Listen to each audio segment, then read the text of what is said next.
Bonjour madame, ça va Vous allez bien? Oui, vous? Ça va, très bien, merci. Bon, merci d'être là. Super.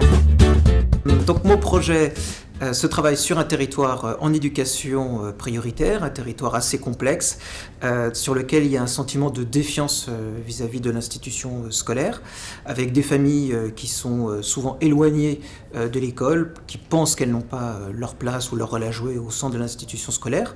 Donc mon objectif, c'est de créer une communauté de langage, afin de mieux se comprendre, de mieux communiquer entre nous, afin de les rendre acteurs d'actions de coéducation et de parentalité au sein de l'école, sur du temps scolaire ou hors temps scolaire.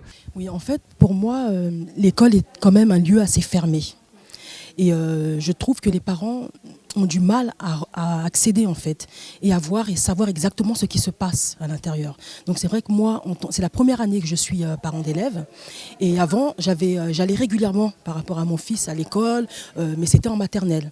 Et en élémentaire, c'est différent, on n'a vraiment plus accès à l'école.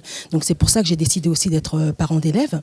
Et par rapport à la réunion qu'on a eue aujourd'hui, j'ai vu que c'était possible de mettre en place des actions, de participer en fait à la coéducation des enfants. Donc mon levier, ce sont les représentants des parents d'élèves.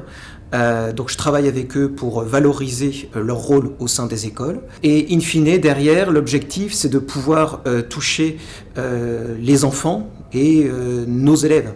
Parce que je suis persuadé que plus les familles communiqueront avec leurs enfants sur le sens de l'école et ce qu'il s'y fait à plusieurs échelles, et plus l'enfant arrivera en confiance dans l'école. Le projet, c'est qu'ensuite ça se stabilise et qu'il puisse être diffusé sur d'autres territoires, pas seulement en éducation prioritaire, puisque je suis persuadé que on peut faire basculer les parents sur d'autres représentations qui dépassent les intérêts particuliers pour aller de plus en plus vers un intérêt général. Là, l'idée, effectivement, cette rencontre, par rapport à mon travail de coordonnatrice REP, mon travail, c'est de faire du lien et de mettre en place des actions entre le premier et le second degré.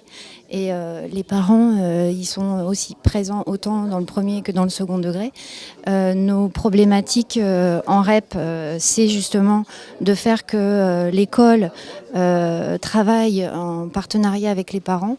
Et ici, on a des parents qui sont embourbés dans des problèmes sociaux, financiers, de logement, etc. Et c'est à l'école d'aller vers eux. On ne doit pas attendre qu'ils viennent vers nous. C'est très important parce qu'on a des freins dans les écoles. Bon, personne n'est parfait, mais je veux dire, on a des freins et les portes se ferment. Et bon, M. Meunier a fait le premier pas. On est là aussi.